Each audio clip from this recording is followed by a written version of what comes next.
So today and next week's classes are going to be devoted to the upcoming two holidays that we have here in the Jewish tradition and thus in Israeli society. The next one we come is not necessarily a holiday per se, although I guess that's the term we would use in English. It is the public fast of Tisha B'Av. It is considered, it's often known as the saddest day in the Jewish calendar or in Jewish history. It's also known as the Black Fast. It's a day that traditionally some of the worst catastrophes that have befallen the Jewish people occurred on that day. All sorts of different things, including the two temples in Jerusalem, the Crusades, the Inquisition, the Shoah, the Holocaust, all sorts of things in and then up until to this day. And the period that we're currently in, starting from Saturday night, the beginning of the Jewish month of Av, is considered especially almost like you are in mourning for a loved one. So people often lower their profile. They don't do certain things that give them otherwise joy. So not attending or listening to music, especially live music. Um, Not washing their clothes, not shaving, not eating meat and wine except on Shabbat. And then next week, as an almost reverse to the solemnity and the mourning nature of Tisha B'Av, is Tu B'Av.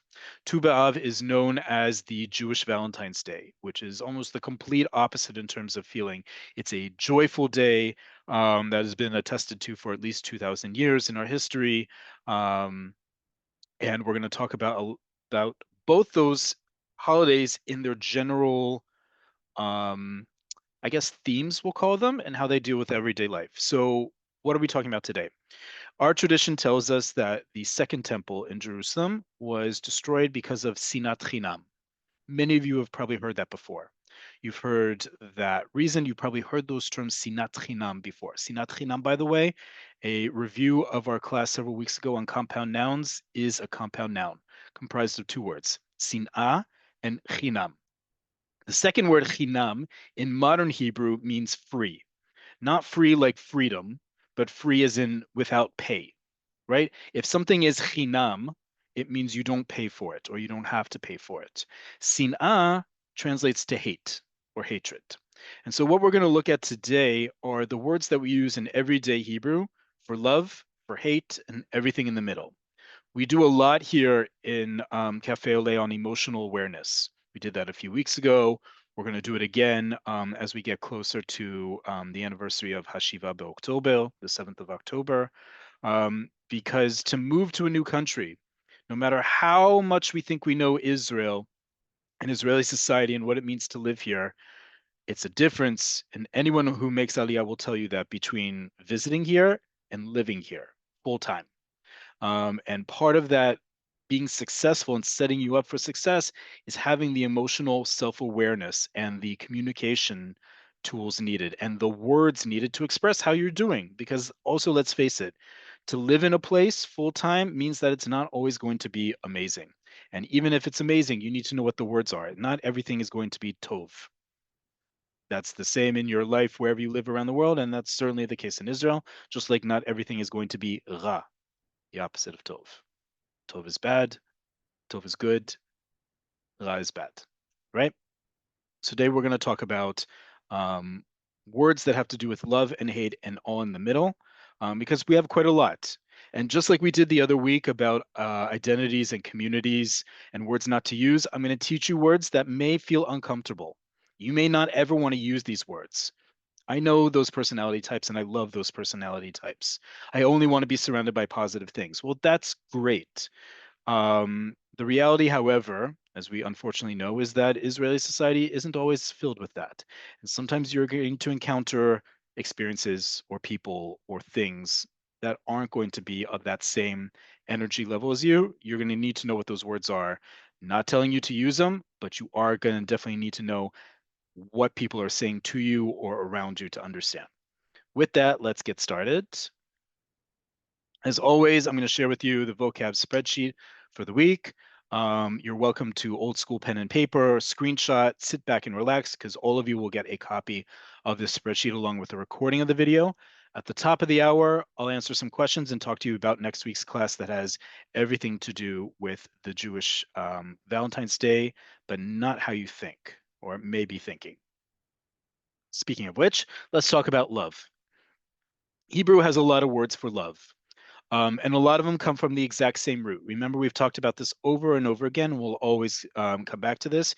Hebrew words are comprised of two things, a root and a form. The root, called shoresh, is usually three letters that in a given sequence has a general meaning. You pair that general meaning with the general meaning of the form it takes, and you create a word, milah. In this case, the shoresh, the three-letter root, is aleph, hey, vet. Okay, aleph, hey, vet, or bet. It's the same letter. It's just a matter if there's a dagesh in it or not. Has to do with love. And you're going to see it in a whole bunch of different words. Let's get started. The first one is le'ehov. Now, le'ehov can trip a lot of people up. And I don't mean anything other than the context in which we use it. Le'ehov means both to like and to love. I've had plenty of students in the past, one-on-one, who get really tripped up on this because in their respective country of origin, you would never, ever use the same word for to like and to love. Those are two completely different emotions, right? In Israel, you can say, Ani ohev schnitzel and Ani ohev otcha. Both of them could be love. You can say I love schnitzel, but it can also be I like schnitzel. And it's I love to you. I love you directly. Okay. Same verb. We're going to learn another verb shortly that's going to be somewhere in the middle between to like and to love. But in the meantime, the same verb gives us the same meaning. In your country of origin, that may be too uncomfortable. That may be too quote unquote emotional. You're in the Middle East, you're in the Mediterranean now, le'ehov, to like and to love. From the same root, we get the verb lehitahev. Lehitahev is to fall in love with. Okay. To become in love with is another way to think about this term, but in English, we would say to fall in love. Me'ahev. Me'ahev is a lover. This is a term you would not use in everyday conversation. And I'm going to put that in the notes. When you get the full sheet, you'll get some of the notes that I'm filling in by speaking, because otherwise you would just get this spreadsheet and that'd be done, right? Nope, it's a lesson. Me'ahev means lover in the sense of like the other person, meaning you're in a relationship and there's someone else. You've taken a lover, right? It's that kind of meaning, not in the sense of calling your significant other. If you called that your significant other in a monogamous relationship, a me'ahev, that would look odd. People would raise their eyebrows. Okay? Ohev. Now you may be saying, wait a minute, Jay, that's just the a conjugation of the verb le'ehov in the present tense. Well, first off, kol hakavod. Good for you for recognizing that. Ohev here, however, is not the verb. Ohev here is the participle. And we talk about this a lot. Participle is a really important term in understanding modern Hebrew and what makes modern Hebrew different from previous ancient Hebrew and medieval Hebrew. In modern Hebrew, we use the participle, and a participle can be a noun, an adjective, or a verb that describes something, right? We use the participle also as the present tense. Okay, in this case, ohev could be the present tense, right? Ani ohev schnitzel, or I can call myself Ani ohev schnitzel. I am a lover of schnitzel. Right? Two different ways to think about and translate that word ohev, love or lover of, because it's a participle in this case. Okay. Ohave Tzion, the lovers of Zion, right? That's how you would use this word. Ohev, ohevet, ohavim, ohavot, and the construct ohave, if it's in a compound noun. Okay. Me'uhavbe. This is a passive form of the of conjugation of the both root and its form. Me'uhav, me'uhevet, me'uhavim, me'uhavot. In love with. Okay. So if I want to say, I'm in love with schnitzel. אני מאוהב בשניצל. Yep. And then the adjective. This is also technically a participle. Ahuv, ahuva, ahuvim, ahuvot. Beloved. For example, if you want to say in Hebrew, my most beloved film, meaning the film I love the absolute most, haseret achi ahuv alai. Okay, we've talked about superlatives before. This is the construct that you can use, and this is one of the easiest ones to use. Haseret, the film. Achi means the most. It's optional in this construct. Ahuv alai. Okay, haseret achi ahuv alai. I'm actually gonna remove the um, parentheses because I want you to use the achi. Excuse me. Okay, aseret achi ahuv alai. My most beloved film, meaning the film most beloved on me is the literal translation. But this is how you would say my most favorite, my most beloved anything. And it would conjugate, by the way. If I want to say um, uh, anything else, the ahuv would conjugate. Ahuv, ahuva, ahuvim, ahuvot. Slang. Ahavti. Ahavti literally translates to I loved or I liked. Past tense, first person singular of the verb le'ehov. But in everyday Hebrew, and we talk about this a lot, right? In everyday Hebrew, if you say ahavti, it means the equivalent of a certain fast food chain's slogan, I'm loving it.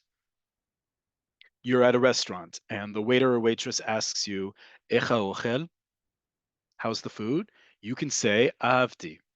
You can still be eating. You could be mid bite. You could have just taken one bite. You could have completely finished your plate.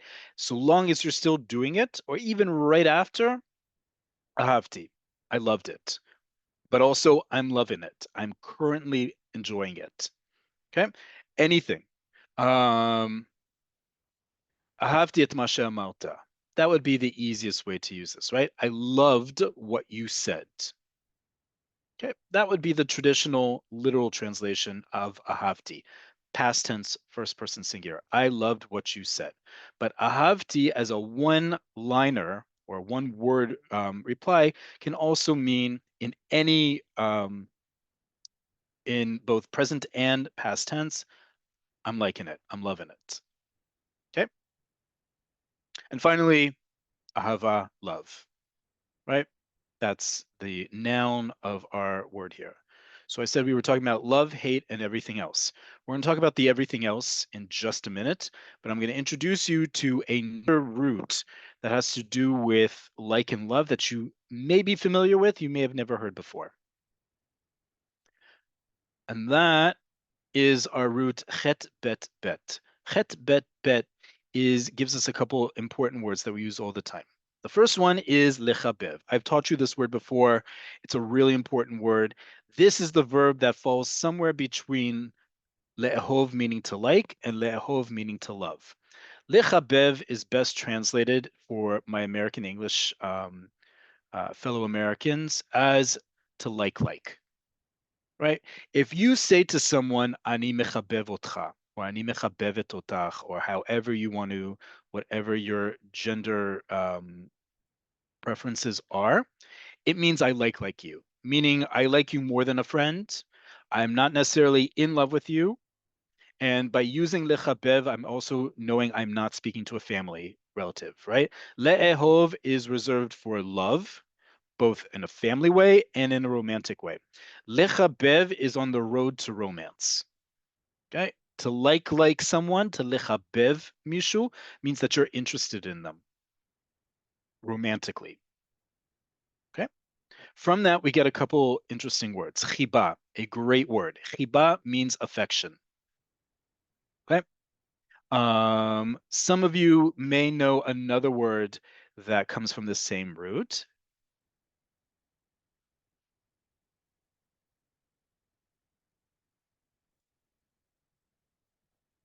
I'm going to put it in parentheses so you get it.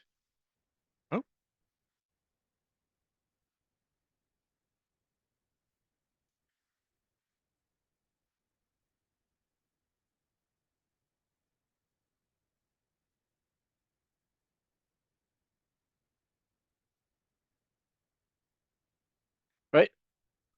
Chiba is affection, as in you display affection for someone or something, or you're looking for affection. And then we have the word chovav. Chovav, or in its construct case in the plural, chovave. Many of you have heard the term chovave Torah, chovave Tzion, right? Chovave comes from the exact same root here, and it means you could translate it as lovers of Zion, lovers of Torah. It's not love in a romantic way. Let me make that clear. Even though lechabev in modern Hebrew we use in a I'm interested in you romantically, when you talk about certain phrases like chovevei Tzion, chovevei Torah, it means lovers of something, but not in a romantic way. Think of the word affection. Affection can also be between friends. It could be between family members, right? But it's not romantic. Same thing here. Chovevei Tzion, chovevei Torah, lovers of Torah. Think of it more metaphorically than literally. Important distinction. From the same root, by the way, we get the word tachbiv. Tachbiv is a hobby. Now, what does hobby have to do with affection or to like something or someone? If to call something your tachbiv is something that you enjoy doing, you have fondness for doing it, you miss when you're not doing it, and so forth, right? So the same root gives us, let me just write this in before I forget here.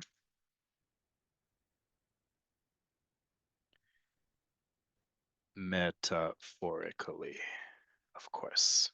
Okay, keep going. Tachbiv is hobby. Okay, and that could be any kind of hobby, as long as it's important to you, it comes with that same root. And then finally, chaviv. Chaviv means likable. Um, it can also be darling. Something is darling as well as someone is darling, but also likable.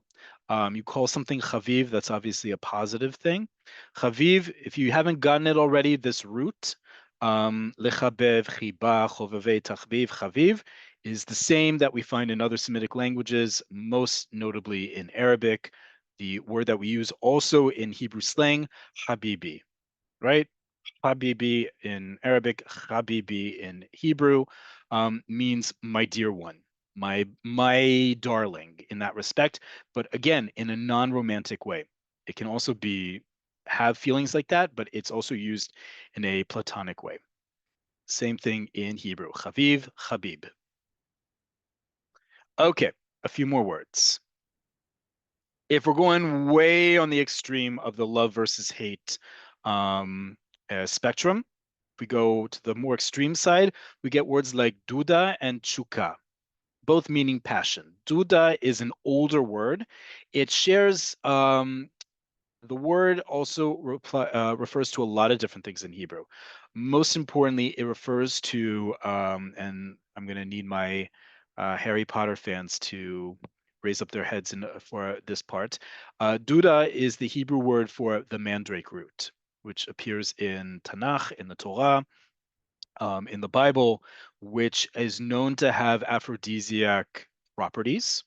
And as a result, it's not just the term for the root, but it's also the term for having passion. Okay. Chuka is also a word that we use in modern Hebrew for passion, for something or for someone. Not related, but sounding very similar to the same root is lihishtokek, to desire or to long for something or someone. Okay. Now we got a few words here. Some of these you've heard before. Some of these are slang. Some of these can go either way. But these are also ways to show love, affection, desire, all on that side of the spectrum before we swing to the other side. Because again, we're talking about Tisha B'Av, talking about both Sinat Chinam, talking about hopefully some Ahavat Chinam. There has to be a opposite to it. If we have some time in a little bit, I'm going to show you some Israeli culture to help emphasize all this. So the first word is Nora. And you might be thinking, wait a minute, Jay, I know that word Nora, and that's a bad word, right? That should be on the hate spectrum. Yes and no. Nora means awful or terrible. It's true. And we're going to learn this word again as we get closer to the Jewish holiday season in Rosh Hashanah and Yom Kippurim, where we use this word a lot, Nora. Nora can mean awful and terrible, yes. But in Hebrew slang, You can also use this in a positive way. For example, if you're at a restaurant, that same proverbial restaurant where you also replied ahavti, you can also say ze nora ta'im. Ze nora ta'im, think British English here. That's awfully delicious. Okay, that's awfully delicious. Ze nora ta'im. If you want to say something is awfully or terribly plus a positive, you can absolutely do that in Hebrew just like you can in English. זה נורא טעים. זה נורא מצוין. Um, עשית את זה נורא יפה. You did that awfully nice. Okay, lots of different ways to do that, but another great way to turn a negative into a positive in this case. Two expressions we've talked about before. Always, if we're already on this part of the spectrum of love and hate, it's worth repeating. You may not be comfortable using these expressions, but they're used all the time in Hebrew. Met al and chole al. They literally mean I am dead on you or about you, or I'm sick over you. But they're positives. If you say to someone or someone says to you, Ani met alaich, literally I am dead on you or I'm dead about you, meaning I am head over heels for you. Right? I am absolutely in love with you. I adore you. It doesn't have to be in a romantic way. You can also say this in a way of friendly affection for someone. Same as with chole al. Ani chole alaich. The lyrics to many a song in Hebrew, right? I am sick over you, but not in a way of I'm longing for you. I am absolutely overwhelmed by you and head over heels for you. Okay? Another word we've talked about before. We've done many, many classes on this. So folks, if you're joining us live, please don't come after me in the text because in the Q&A, because we have covered this word before. I promise we'll cover it again when we're talking about Noah and all the words for the high holy day season as well. Kapara. Kapara is not coming from the Hebrew you think it means, atonement. It's coming from atonement via Moroccan Judeo-Arabic, where it has a very different meaning. In this case, we use it in Hebrew slang meaning sweetie. Okay, more explanation about that in previous classes, as well as in September. So something to look forward to for sure. And then finally, in this family, if we're already doing ani metal, ani choleal, we have different ways to describe people. The top three, of course, when we're talking about love, einaim sheli, chaim sheli, and neshama sheli. Einaim sheli, literally my eyes, a term of endearment, affection to call someone. Chaim sheli, my life. Okay, and neshama sheli, my soul. Okay, you call anyone any of these things, it's a term of affection. Okay, on the spectrum of love and hate, definitely on the love side. Now, let's do some other words that are much to the opposite side and start off with the big one, and then maybe we'll go back and forth a bit. Lisno. Lisno means to hate. Okay.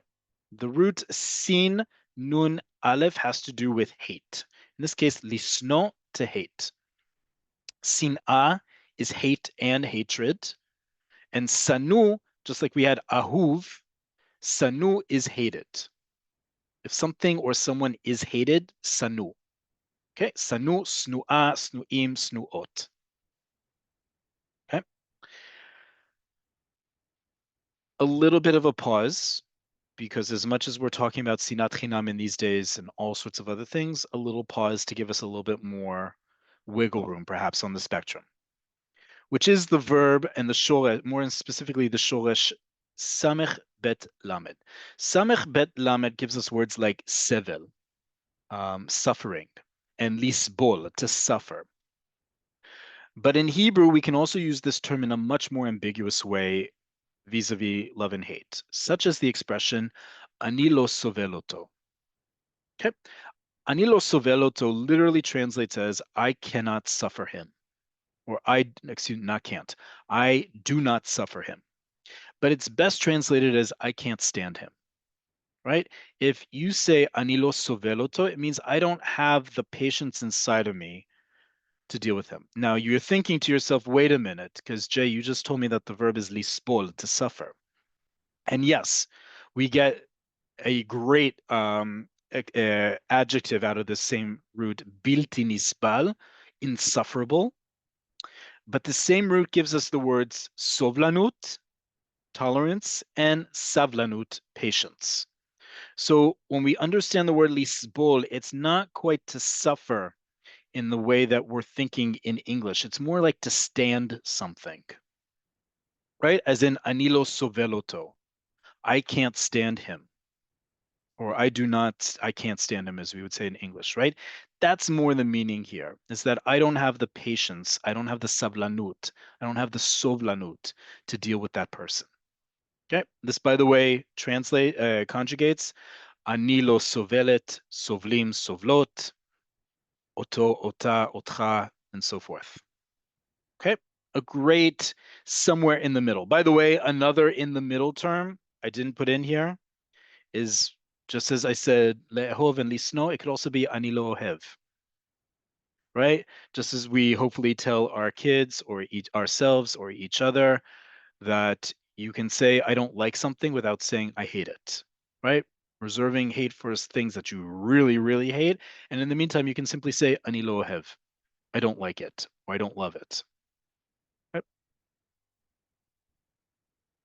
Let's look at some other words that, again, we're on the other side of the spectrum. We're on the hate side of the spectrum.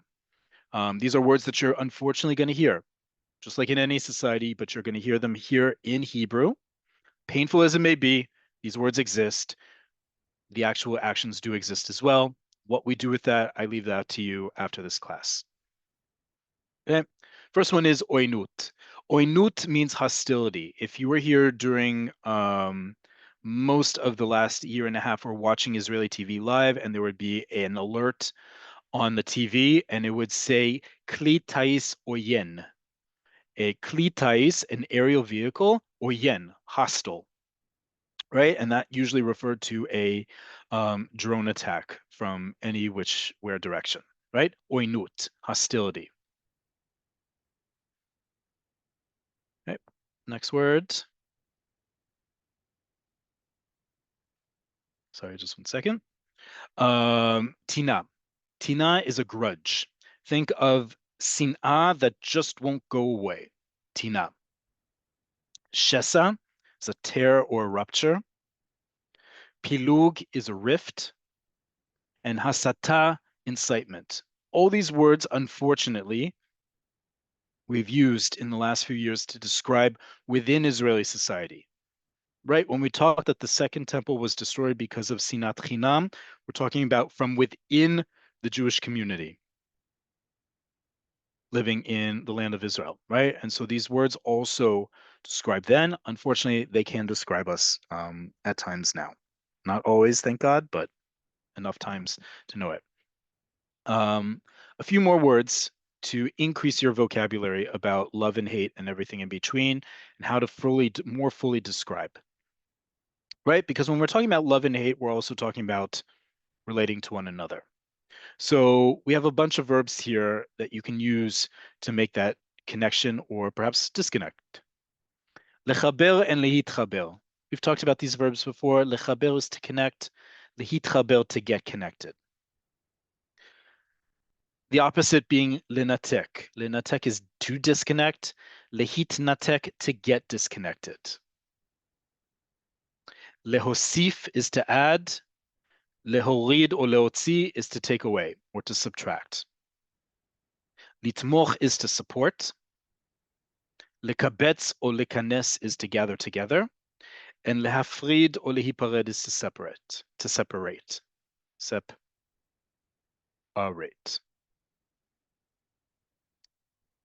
Okay.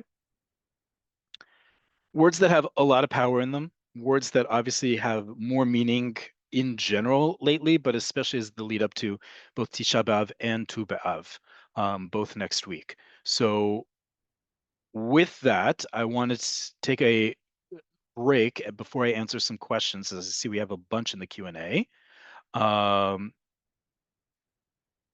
and share with you some Israeli TV. You may have seen these clips before, but it's I think all the more important to watch them now. One has to do with Tisha B'Av itself, and the importance of it in both Jewish intergenerational memory, but also in Israeli society. And the second has to do with love and hate. These are both clips from a very popular show that's unfortunately no longer on TV called HaYehudim Ba'im. HaYehudim Ba'im literally means the Jews are coming. And it was a 6-season show that was basically commentary and satire on Jewish history and Israeli history. From the Garden of Eden up until today in Israeli society and even in Jewish communities around the world. Pointed, sophisticated, humorous, entertaining. Think of it like a combination of satire. Think of it like those of you who are more Jewish education oriented, like Midrash, but very focused on what was happening and what has happened and what is happening. And so we're going to watch 2 clips. These are from the first episode that came out after the 7th of October. Someone took the time to translate them into with English subtitles, large English subtitles. In the review of today's class and the recording of it, I'll also send you the link to the original episode with Hebrew subtitles for those of you who are at a more advanced level or would like to follow along in that way. So we're going to watch the first one about Tisha B'Av, and then if we have time, we're going to watch the second one about love and hate.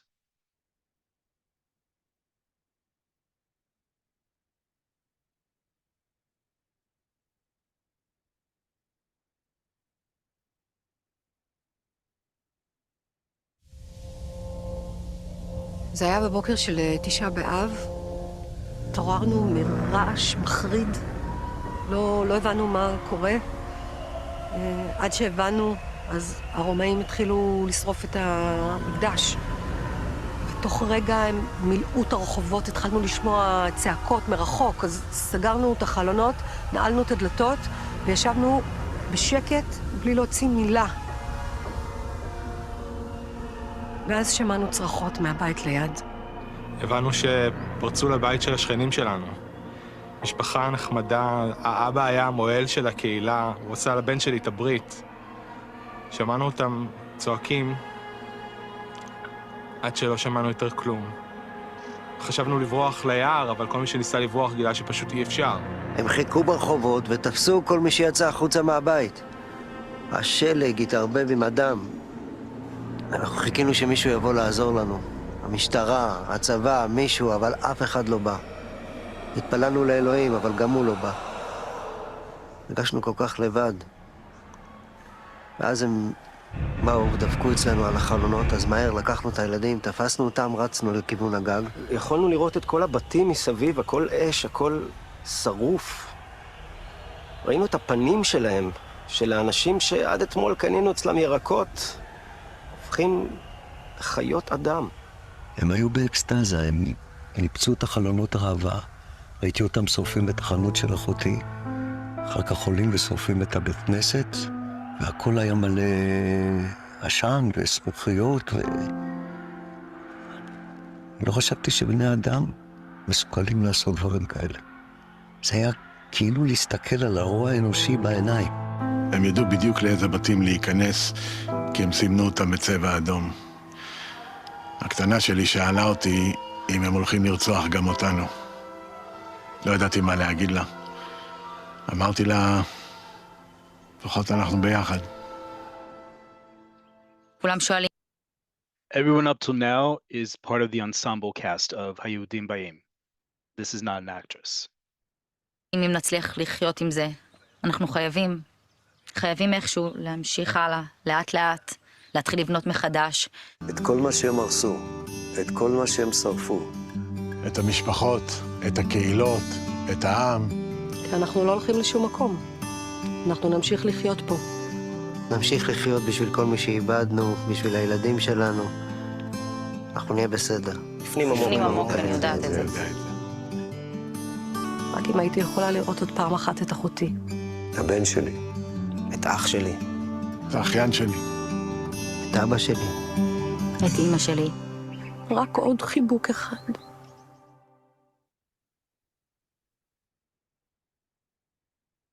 So that clip obviously has to do with Tisha B'Av, not just because the first installment in the history of it.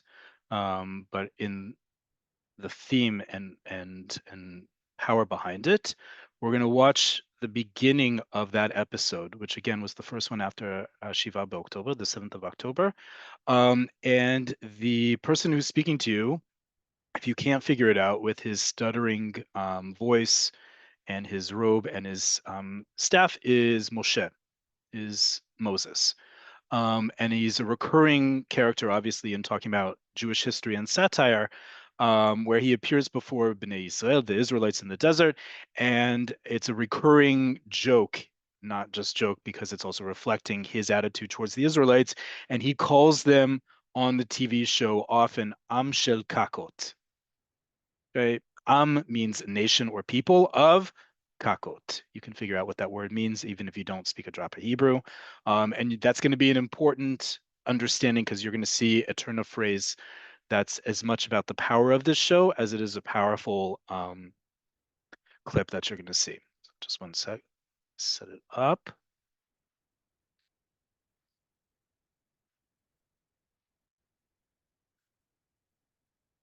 Go. Share.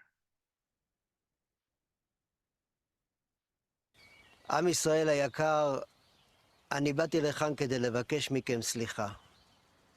סליחה שקראתי לכם עם של קקות. אתם לא. אני ראיתי את זה בעיניים שלי אחרי שמחת תורה. ראיתי הכל, ראיתי את ערימות הציוד שתרמתם לחברים שלכם, את הבגדים, את הדאודורנטים, את האפודים הקרמיים. מאיפה דפק יש לכם בכלל אפודים קרמיים? לאיזה חוג קרמיקה אתם הולכים? ראיתי גם את כל אלה שירדו לדרום או עלו לצפון כדי לקטוף אבוקדו, כולל כאלה שבכלל לא אוהבים אבוקדו, שבינינו הם באמת קקות. ראיתי גם איך אתם מפגינים למען החטופים, כואבים את הכאב שלהם כאילו זה היה אח שלכם או אמא שלכם. ראיתי 120% התייצבות למילואים. מה זה בכלל 120%? זה אפילו לא הגיוני מתמטית. ראיתי איך אתם נלחמים ביחד, כתף אל כתף, שומרים עלינו כמו אריות. ראיתי איך אתם מתנדבים, איך אתם מארחים, איך אתם מצטופפים בוואנים כדי לנסוע לשמח מפונים או להרקיד חיילים, לעשות שמח בתקופה העצובה הזאת. בקיצור, מה זה הפתעתם אותי? באמת. אתם אחלה עם, ומגיע לכם שיגידו לכם את זה. אתם לא עם של קקות. אתם עם של קקה לא. והייתי רוצה לבקש מכם עוד דבר אחד. בבקשה תזכרו. תזכרו איך הייתם בתקופה הזאת. בלי המריבות, בלי הצעקות, בלי מלחמת האחים. ותחליטו איזה דור אתם רוצים להיות. דור של חורבן או דור של בניין. כל הדורות הבאים של העם היהודי עומדים ומסתכלים עליכם עכשיו. גם הדורות הקודמים מסתכלים עליכם, אבל זה סתם בגלל שאין לנו משהו טוב אחר לעשות, אין לנו שם נטפליקס. אני יודע שזו תקופה קשה, אבל תזכרו, אני עברתי את פרעה, אתם תעברו את זה. יואו, הנה הארנק שלי, יואו, ציפי! ארנק! אני חייב לחזור לארץ המובטחת, אתם עושים שם על האש אחר. רגע, בוא שנייה. מה? בוא שנייה. מה?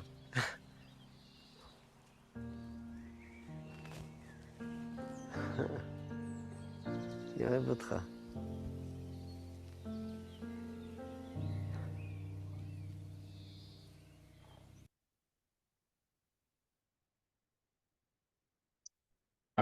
So when we're talking about this period in love and hate and all these very intense emotions that are anyways up in the air, let alone days before Tisha B'Av, a great reminder of all the different words we have to describe that, as you saw in these two very powerful clips that became viral in Israeli society, so much so that they were translated into English.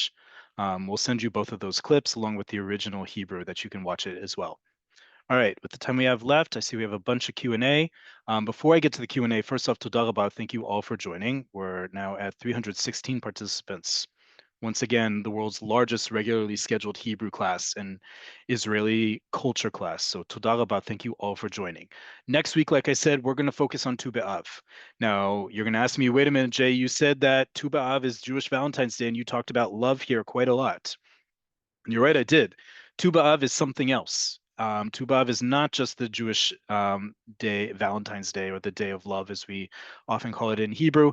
It is also typified by a very important produce, fruit that's grown here, and a very important product that's made from it, namely grapes and wine.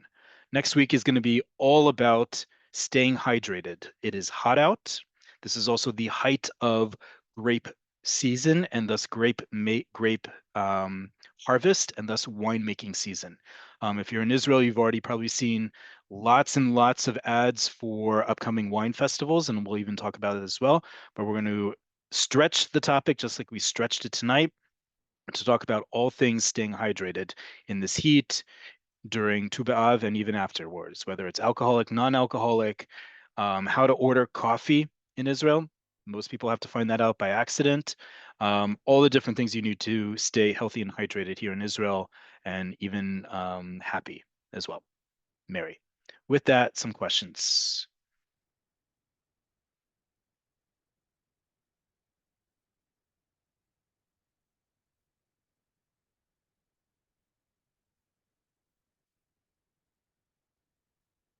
Um,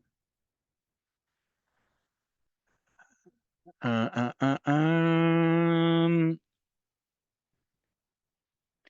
what word to use as in lover of music? Great question. So you're going to use ohev muzika, right? Lover of. Let's go back to our spreadsheet here.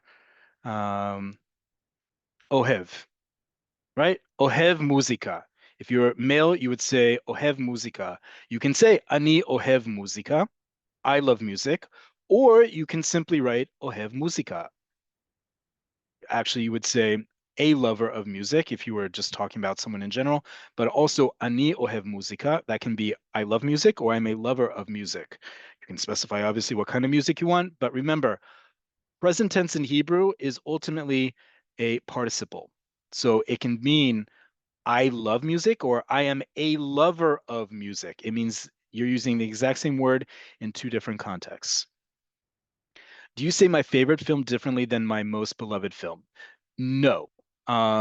Favorite and beloved in Hebrew is the same thing. Right down here. Best is going to be different, obviously. Other expressions, but favorite and beloved are the same. Okay. I'm going to put this, I'm actually going to write that here as well so no one gets confused. In Hebrew, we use the same. My most beloved or my most favorite film. It's the same ahuv alai. Okay. If you were talking about a TV show, for example, and here's where it will conjugate. Sorry, just a second. If you want to say my favorite TV show, תוכנית הטלוויזיה הכי אהובה עליי. Because תוכנית is both a plan, but it's also a show in the sense of TV show. And תוכנית is feminine, so אהובה. התוכנית הכי אהובה עליי. Or you could say התוכנית הכי אהובה עליי בטלוויזיה. But yes, ahuv in this context means both beloved and favorite. Great question.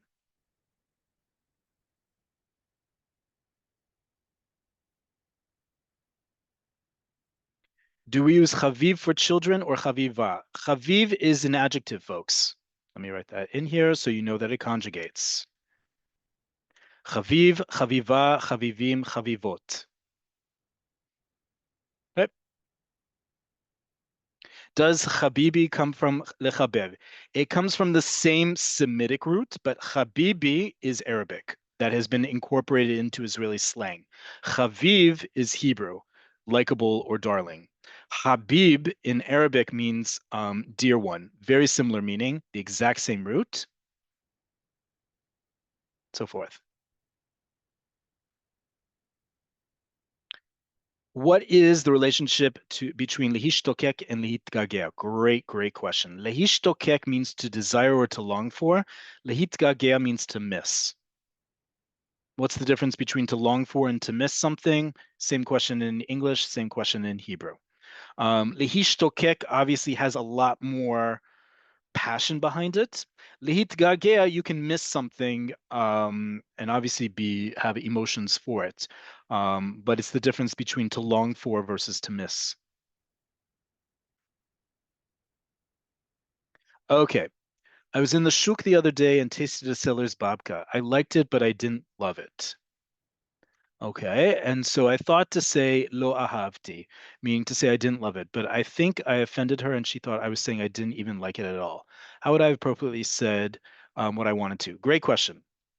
So um, it's a lot about tone. I would have said if I tasted something and I didn't like it, I would have said, um, okay, ahavti, right? Just like you would say in English, okay, that was good. The exact same tone indicating I'm not giving you everything. Um, or you could say tov, okay.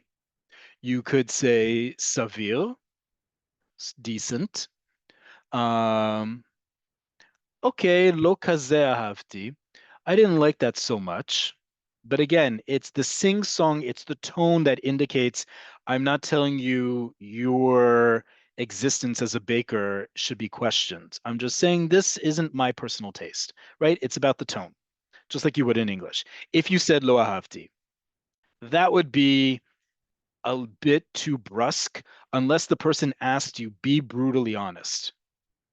Okay. And even then, you wouldn't just come out and say lo ahavti. That's very cutting to the chase in a way that you don't necessarily want to say if that's not your personality. How would you say have some patience? I laugh because this word, people often joke, right? That this word doesn't exist in Hebrew because people don't know what savlanut is in Israel. They do know what savlanut is. It's just in a different pace than perhaps what you're used to. Which is why you rarely call someone out and telling them uh, be patient, which you would simply say savlanut to someone, right?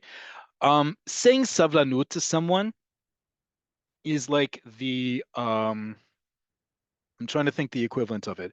Saying savlanut is the absolute last thing you want to do. It's like the nuclear option. It will blow up any existing dynamics for good and not good.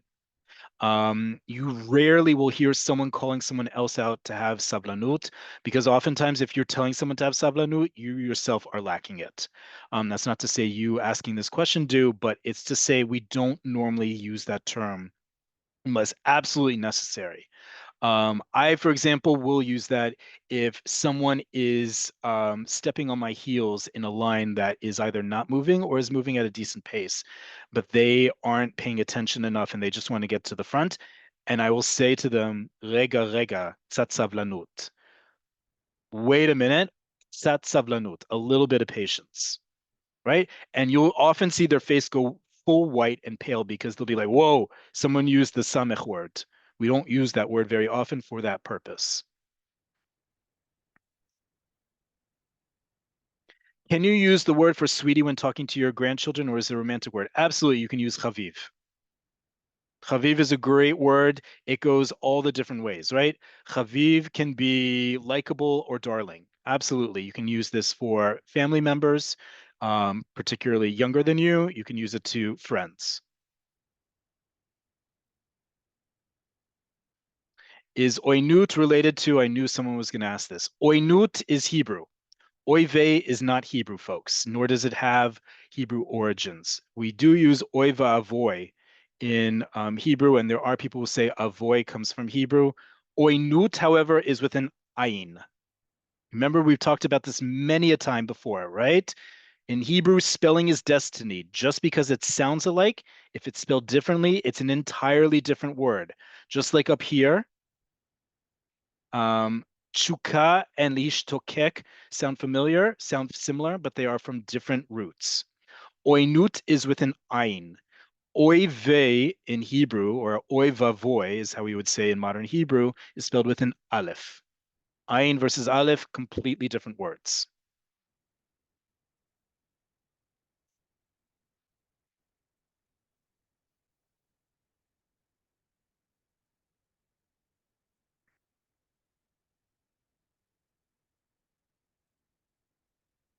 What is the difference between the roots for lekabetz, le'esof, and lekanes?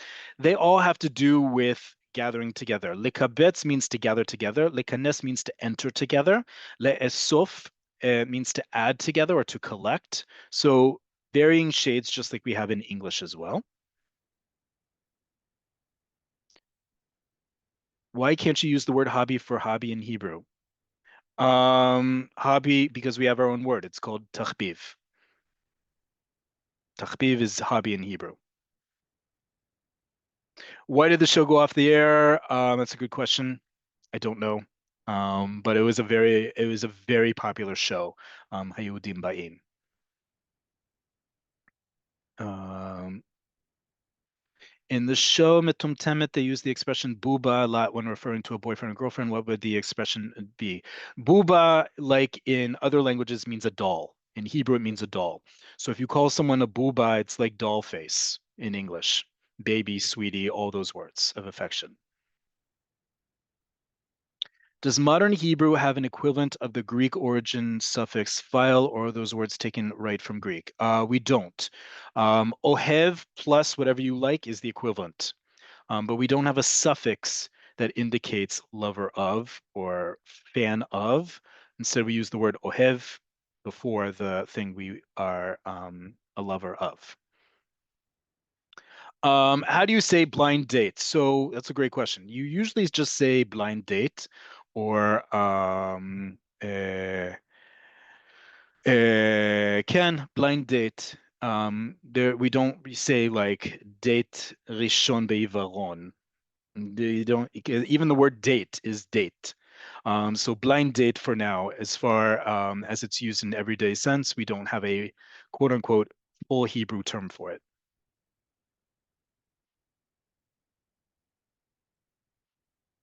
When do you use Yadid instead of Chaviv? So we've talked about Yadid quite a while ago when it comes to terms of endearment. We have a whole other class just on that where we've also talked about Chaviv. Chaviv is more, think of it more as an adjective. Yadid, however, is what you can call someone. Yadid is an acquaintance. I know, and people always come after me in the comments when I say that, because wait a minute, Jay, in Jewish tradition, Yadid is something stronger. I know that. So this is a class in modern Hebrew, folks, not in liturgical Hebrew, not in anything other than modern Hebrew. In modern Hebrew, Yedid is an acquaintance. It's the reason why, if you were the Friends of the Israel Museum in Hebrew, Yedidei Muzeon Yisrael, or Friends of Tel Aviv University, Yedidei Universitat Tel Aviv. You are not a friend as in best friends or a whatever. You are an acquaintance as in you donate to that. When there's a money transaction, we're no longer so close friends, we're acquaintances. That's the idea of Yadid.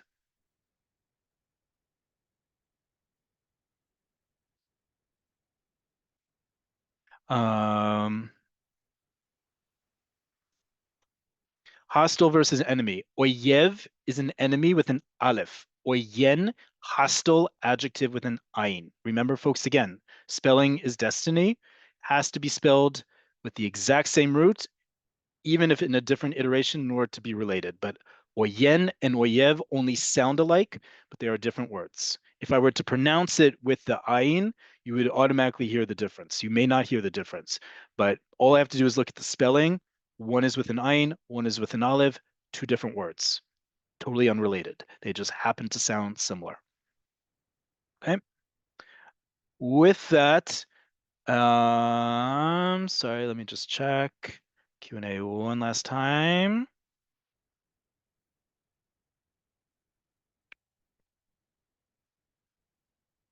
If someone's a fan of something, is that also Yedid? No, you're Ohev. Ohev is a lover of. If you want to be a fan of like a sports team, that's Ohed or Ohad. Right? How do you distinguish between boyfriend and girlfriend, just friend? Folks, we've had a whole lesson on this. Please look at our YouTube channel called Terms of Endearment. I think we've taught it twice now. I'll be sure to talk about some of it next week when we talk about Tu B'Av as well, but highly recommend viewing all of our previous lessons because we've definitely covered that for sure. But what is the difference between, really quick, context is number one. Number two, because chaver can be both a friend and a boyfriend. Yadid, if you want to make sure there's absolutely nothing going on, but it also means you're not a particularly close friend. Chaver is the word you always want to use, and then through context, you're going to understand, is this a friend or friend-friend? With that, Toda Rabah, thank you all for joining. A copy of this class, along with the spreadsheet, along with the 2 clips that we've shown, both the English subtitles and the original Hebrew version, will be sent to you in the next day or so. Next week's class, all about Tu B'Av, and the other part of the holiday. We talked a lot about love tonight. We're going to talk about the other part, which is winemaking and all beverages to stay hydrated this hot summer. Until then, Toda Rabah. Besorot tovot, may we only have good news, and litrot, see you all very soon. Take care.